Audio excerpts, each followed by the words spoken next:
My God, I hate drugs. Now go above and beyond the headlines with the governor of that province, Angging Dimaporo. She is against the inclusion of 6 towns of that province in the new Bangsamoro region. Ma'am, good evening. Yes, good evening. Good evening, Pia. Yes, Governor Dimaporo, can we begin with this? Do you have any details about these explosions in Kauswagan and Lala towns? Yeah, the explosion is just like a homemade na pangtakot lang. Just like what they did in Cotabato City, na nagtatapon sila ng sa mga malalaking lugar, wala namang tinamaan. But it's just parang pangtakot lang talaga, so the people will not go out because they know that in those municipalities, no will win. So when you say sila or they, who are you referring to? The M.I.L.F. M.I.L.F. under? Under Commander Bravo. Nandito na sila. They had a peace rally. It's supposed to be a peace rally of OPAP and the M.I.L.F. yesterday. At nung umalis na, natapos na yung rally, nagpaiwan na sila. And they're staying on the road. Nagluluto na sila sa may kalsada. In fact, in one barangay in Baroy, yung mga babae ng M.I.L.F. pumasok lang sa isang bahay at nagluluto sa loob ng bahay. Walang magawa yung may-ari ng bahay kasi natatakot yung pagsabihan na bahay namin ito, ba't kayo pumasok para magluto? Governor, hindi po ba yung, Kauswagan and Lala towns, they are not, walang plebiscite bukas, hindi ba? Sa kanila? Oh, there's a plebiscite tomorrow. Kauswagan. Yes, Kauswagan. Kauswagan and Lala towns. Yes. And you're saying, yes, you're saying that, sige po, go ahead.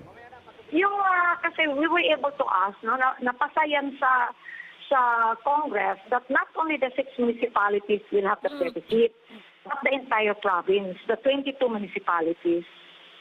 Kaya yung Kauswagan is one of the municipality of Lanao del Norte, kasali sa plebiscito tomorrow. Okay, and you say that kaya ginawa nila yan, and you are blaming the M.I.L.F. for these explosions. Sa sila ang, like you said, naghagis nitong mga homemade or IEDs, no, improvised explosive devices, because they want, they know that no will win there. How do you know that, paano nyo po alam na no ang mananalo dito?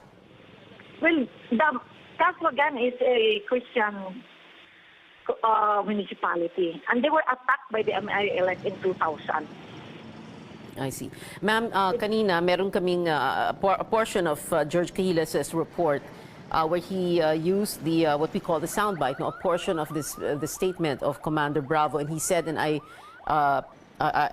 quote and repeat, "Huwag nyo kaming bigyan ng dahilan ipagpatuloy ang paghawak ng armas at magtanim ng galit sa inyo. Ayaw namin ng gulo ang pagboto nyo ng yes ay nangangalugan na gusto ninyo ng kapayapaan." What does this mean to you? That's the problem there kasi gusto nila ng kapayapaan. Kami naman mapayapa kami dito sa Lanao del Norte. We are a peaceful province and we are progressive. So sa ganyan na pinapakita nila na video, it's intimidating. It's a threat. Paano paboboto lalo yung mga tao?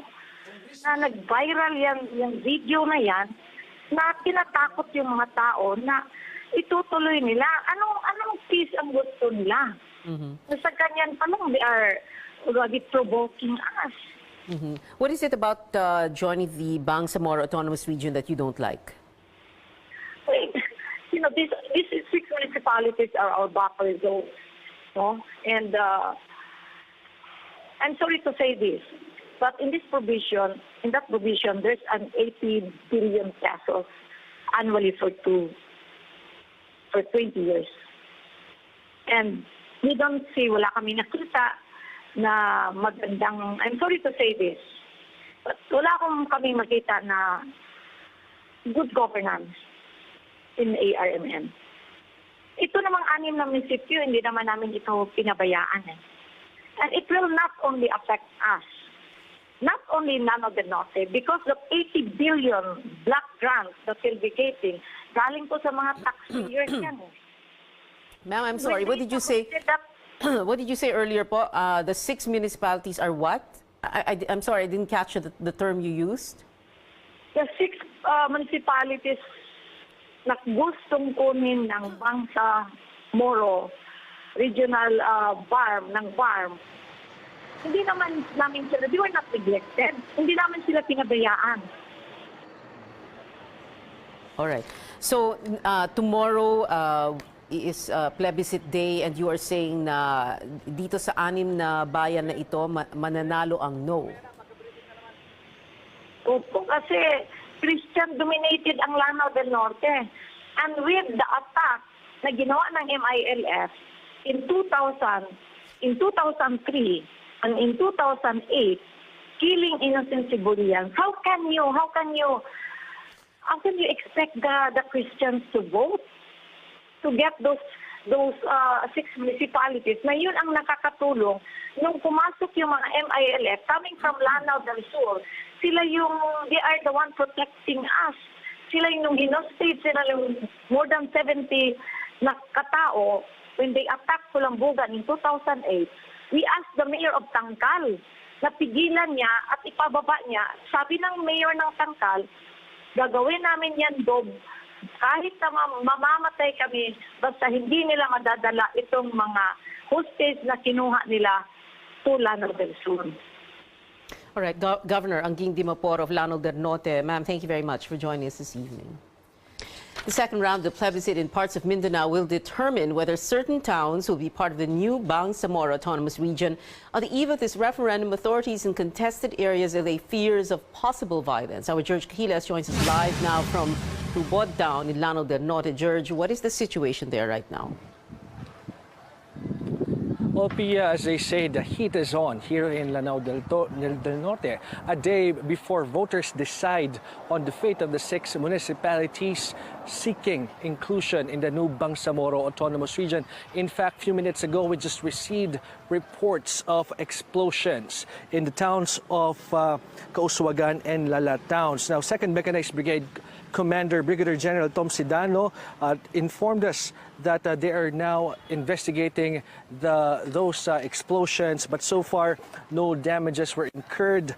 But as they say, they're still investigating the situation there. But you know, Pia, with the anticipated close fight between the yes and no votes here tomorrow, the security here in Lanao del Norte, the entire province, is really very tight.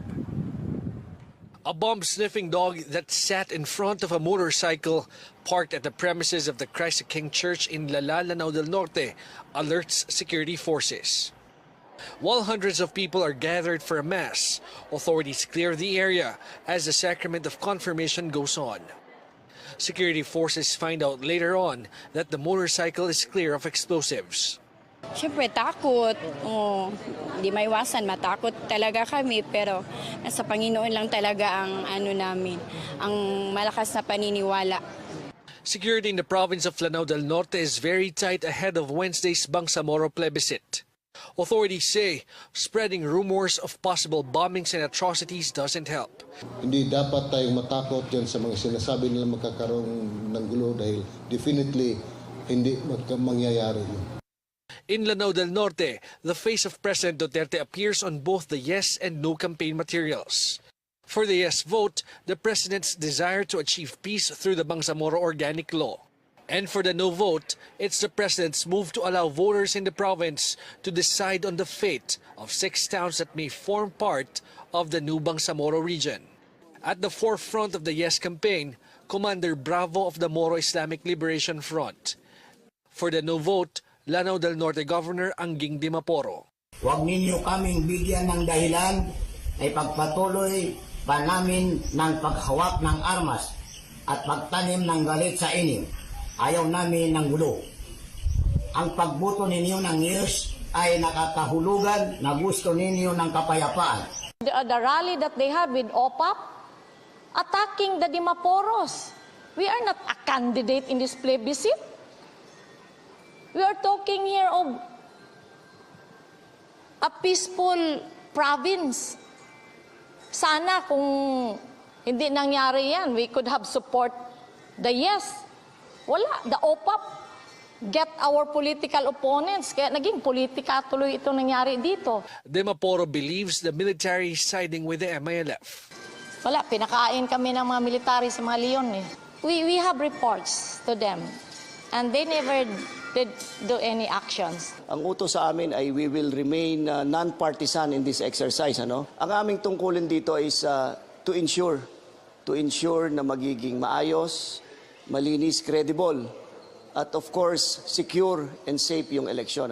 The intense rivalry between the yes and no supporters leaves residents in a state of uncertainty. Takot kami, mag-yes daw kami, may gulo daw na mangyayari. Pag no naman kami, may gulo din naman na mangyayari. Pero The position of the president ever since was whatever the majority of the voters in that area want, then he will abide by it. Voters are hoping that when a decision is reached, all sides will respect the decision of the majority. Well, again, Pia, 6 towns here in Lanao del Norte seek inclusion in the new Bangsamoro Autonomous Region. These are the towns of Tangkal, Tagaloan, Munay, Pantar, Nunungan, and Balowi. Now, we managed to catch Brigadier General Sedano with some M.I.L.F representatives earlier. They were talking, and they informed us about their agreements, particularly on what will happen tomorrow. Now, those members of the Moro Islamic Liberation Front from the outside of Lanao del Norte will no longer push with their plans to proceed here tomorrow. And also those M.I.L.F members who plan to observe the conduct of the plebiscite tomorrow will not be allowed to bring their firearms and to wear their respective M.I.L.F uniforms, because they say that this is part of their measures so that the voters will not be intimidated tomorrow, Pia. George Cahilas there, reporting from Lanao del Norte.